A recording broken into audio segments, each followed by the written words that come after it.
نحمده ونصلي على رسوله الكريم أما بعد فأعوذ بالله من الشيطان الرجيم بسم الله الرحمن الرحيم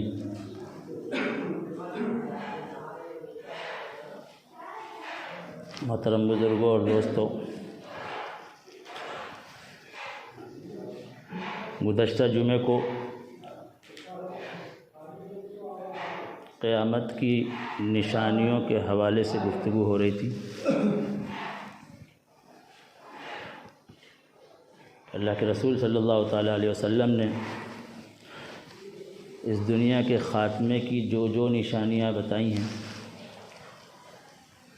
ان میں سے سب سے بڑی نشانی قرآن کے اندر اللہ رب العزت نے جو بیان کی وہ فلسطین کے علاقے میں یہودیوں کو دوبارہ اللہ رب العزت کب لے کر کے آئیں گے۔ ہزاروں سال فلسطین کے علاقے میں یہودی رہے اور انہوں نے اپنی نافرمانیوں کی بدولت اللہ کی یہ سزا جھیلی کہ ان کو وہاں سے اللہ رب العزت نے نکال باہر کیا، اور ہزار سال گزر گئے جب ان کے لیے فلسطین کے دروازے بند ہو گئے تھے۔ یاد کیجئے، جب سیدنا عمر ابن خطاب رضی اللہ تعالی عنہ کے زمانے میں بیت المقدس فتح ہوا اور معاہدہ لکھا جانے لگا، تو عیسائیوں کے مذہبی پیشوا نے یہ شرط رکھی کہ یوں معاہدہ لکھا جائے گا کہ اس علاقے میں کبھی کوئی یہودی نہیں داخل ہو سکتا۔ اس نے کہا کہ معاہدہ یہ لکھیے کہ یہاں کبھی کوئی یہودی نہیں آ سکتا، ان کے لیے پابندی ہوگی۔ سیدنا عمر ابن خطاب رضی اللہ تعالی عنہ نے کہا کہ نہیں، تمہاری یہ شرط نہیں مانی جائے گی۔ یہودیوں کو یہاں بسنے کی اجازت نہ ہو، لیکن ان کو یہاں آنے سے نہیں روکا جا سکتا، وہ آئیں اور عبادت کریں۔ تو پھر یہ طے ہوا کہ یہاں کبھی کوئی یہودی آ کر کے آباد نہیں ہوگا، لیکن آنے کی اور عبادت کی اجازت ہوگی۔ پچھلی صدی تک یہاں یہودیوں کو آنے کی اجازت نہیں تھی۔ فَإِذَا جَاءَ وَعْدُ الْآخِرَةِ، اور پھر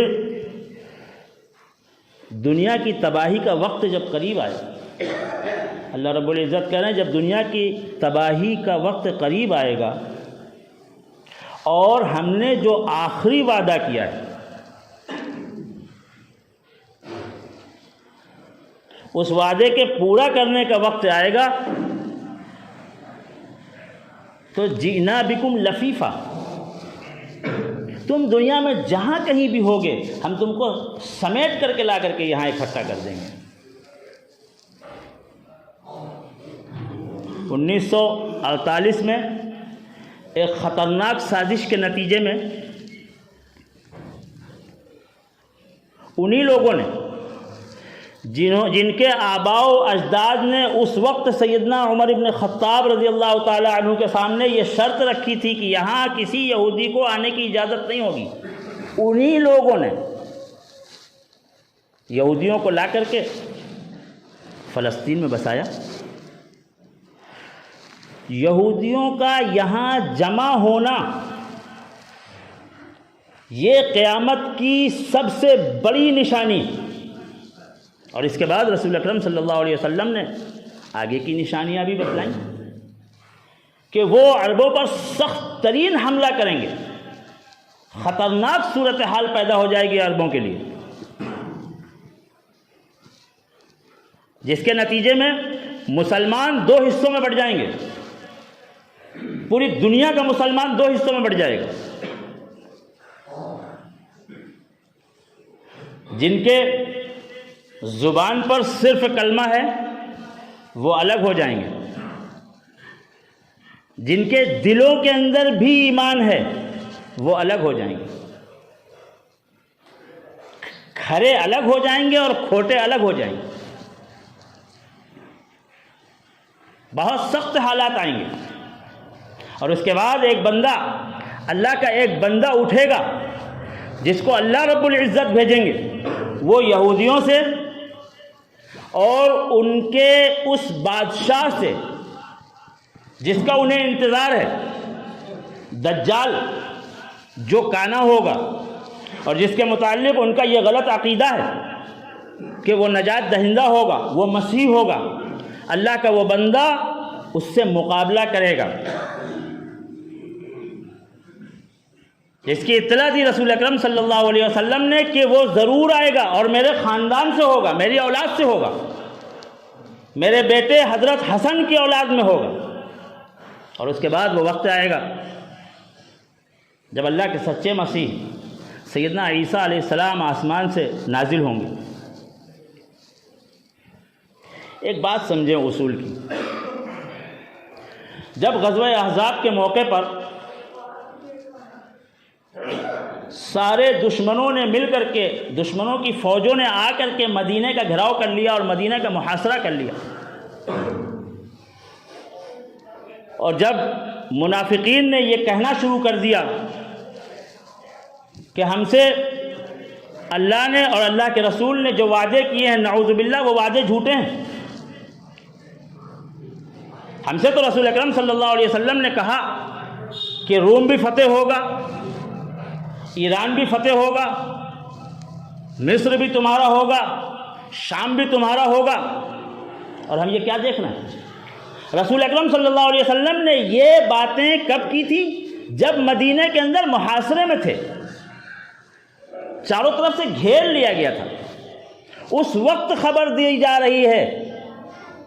اس وقت کی دو بڑی طاقتیں تھیں، ایک روم اور ایک ایران۔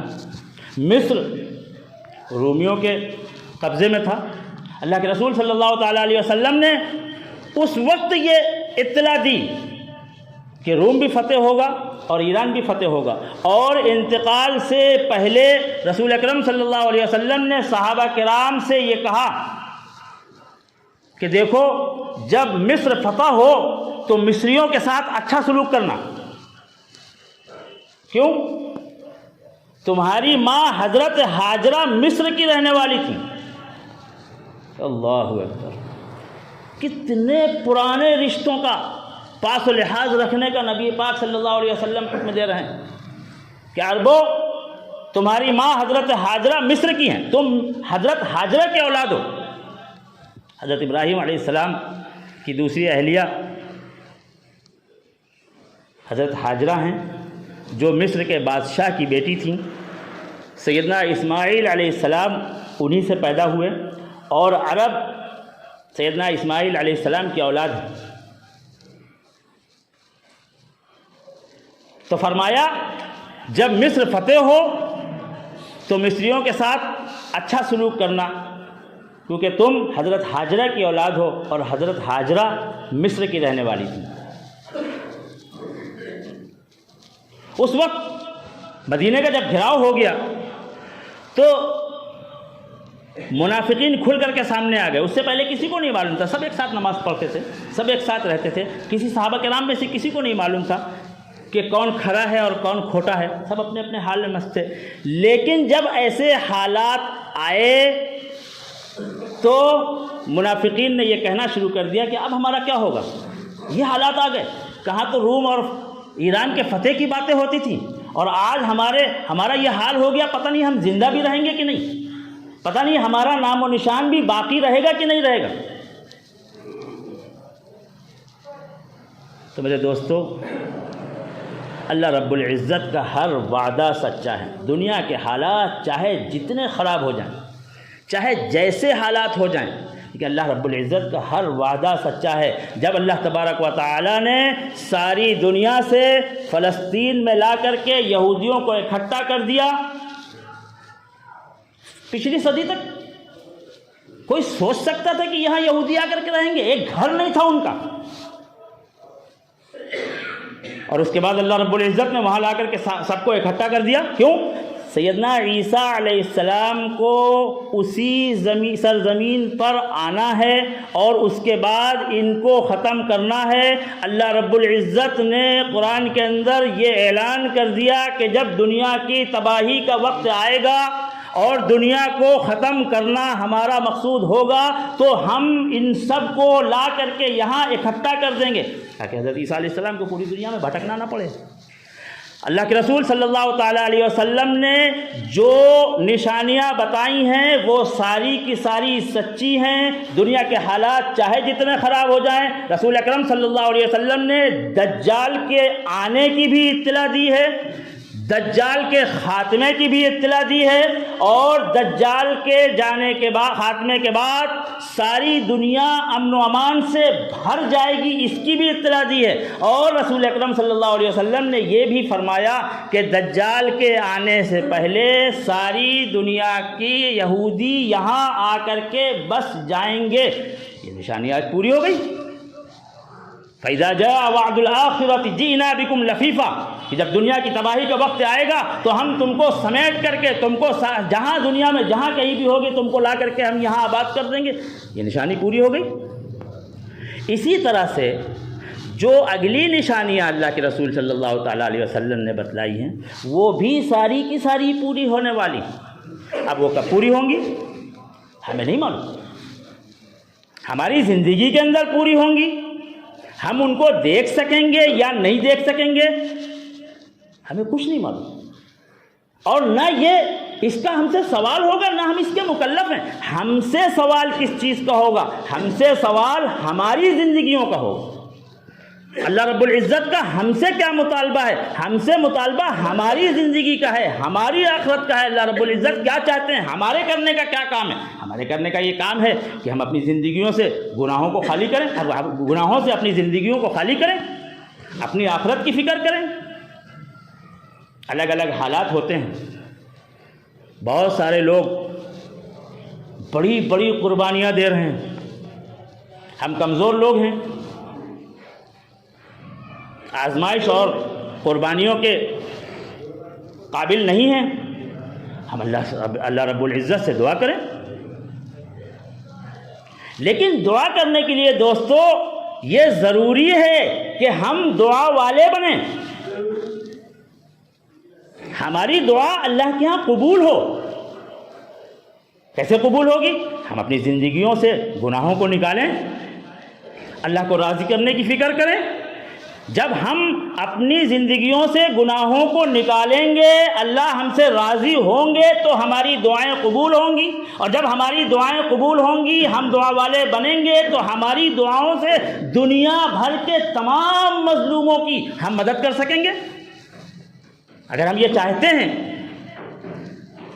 کہ ہم دنیا کے ان مظلوم بھائیوں کی مدد کریں تو ان کے لیے ہم دعا کریں، اور ہماری دعا اللہ کے ہاں قبول ہو، اس کے لیے ہم دعا والے بنیں۔ اور دعا والے کیسے بنا جاتا ہے؟ دعا والے ایسے بنا جاتا ہے کہ اللہ کے ہاں ہمارا کوئی مقام ہو، اللہ ہم سے راضی ہو۔ ہم اپنی زندگیوں کا جائزہ لیں، اپنی آمدنیوں کا جائزہ لیں، ہماری آمدنیوں کے اندر جو ناجائز ہے اس کو باہر نکالیں، اس سے بچیں، حلال رزق کمانے کی فکر کریں، اپنی آنکھوں کا صحیح استعمال کریں، اپنی زبان کا صحیح استعمال کریں، اپنے کانوں کا صحیح استعمال کریں، اپنی زندگی کا صحیح استعمال سیکھیں، اور زندگی میں ملے ہوئے ایک ایک پل کا، ایک ایک منٹ کا، ایک ایک سیکنڈ کا صحیح استعمال سیکھیں۔ خوب یاد رکھیے، اللہ تبارک و تعالی نے آخری زمانے کے لیے جو ارشاد فرمایا وہ یہ کہ مسلمانوں کے لیے دنیا کے اندر دو قومیں ایسی ہوں گی جو سب سے زیادہ دشمنی پر آمادہ ہوں گی۔ لَتَجِدَنَّ أَشَدَّ النَّاسِ عَدَاوَةً لِلَّذِينَ آمَنُوا، مسلمانوں کے لیے سب سے زیادہ دشمنی پر آمادہ دو قومیں ہوں گی، سب سے زیادہ دشمنی کرنے والی دو قومیں ہوں گی، الیہود والذین اشرکوا، وہ جو بھگت رہے ہیں، جن پر مظالم کے پہاڑ توڑے جا رہے ہیں فلسطین میں، اللہ ان کی حفاظت فرمائے۔ پتہ نہیں کس دن ہمارا نمبر آ جائے۔ کیوں؟ وہ جو دوسری قوم ہے ان کے ساتھ ہم رہتے ہیں، والذین اشرکوا، یہاں اس ملک میں جن کے ساتھ ہم رہتے ہیں اور انہوں نے ہمیں نشانے پر لیا ہوا ہے، پتہ نہیں کیسے کیسے نہ معلوم کیا کیا منصوبے انہوں نے بنائے ہیں۔ یہودی جو ظلم کرتے ہیں وہ اچانک نہیں کرتے، وہ اتفاقی نہیں ہے، انہوں نے پہلے سے طے کیا ہوا ہے کہ ہمیں یہ کرنا ہے، اور ہم اس ملک میں جن لوگوں کے ساتھ رہتے ہیں انہوں نے بھی طے کیا ہوا ہے کہ ہمیں کیا کیا کرنا ہے، اور کوئی بھی ہمارا مددگار نہیں ہو سکتا اللہ کے سوا۔ ظالم کو ظلم سے روکنے کے لیے کوئی طاقت نہیں کھڑی ہوگی۔ 56 ممالک ہیں ہمارے، آج ہم دیکھ رہے ہیں کہ کیا ہو رہا ہے، کل اگر خدا نخواستہ ہمارے ساتھ یہ ہو گیا تو ہماری بھی مدد کرنے والا کوئی نہیں آئے گا سوائے اللہ کے۔ اگر اللہ رب العزت کو ہم نے راضی کیا اور اللہ رب العزت ہماری مدد کریں گے تو ہماری حفاظت ہوگی، اللہ ہماری بھی حفاظت کرے اور دنیا میں تمام لوگوں کی، تمام مظلوموں کی حفاظت کرے، لیکن اس کے لیے ضروری ہے کہ ہم اللہ سے اپنا رشتہ قائم کریں۔ اب دوستو، بہت زیادہ باتیں کرنے کا وقت نہیں ہے، یہ بہت زیادہ کام کرنے کا وقت ہے۔ اللہ تبارک و تعالی مجھے بھی کام کرنے کی توفیق دے، اللہ آپ کو بھی کام کرنے کی توفیق دے، ہم اللہ سے اپنا رشتہ مضبوط کریں۔ اللہ اگر ہم سے راضی ہوں گے تو اللہ کی ہمارے ساتھ مدد ہوگی، ورنہ اگر ہم اسی طرح سے جس طرح سے ابھی جی رہے ہیں، اگر اسی طرح کی زندگی ہم نے اختیار کیا اور ہم کو اپنے آخرت کی فکر نہ ہوئی تو میرے دوستو وہ دن دور نہیں ہے، جو وہاں ہو رہا ہے وہ یہاں بھی ہوگا۔ وآخر دعوانا الحمدللہ۔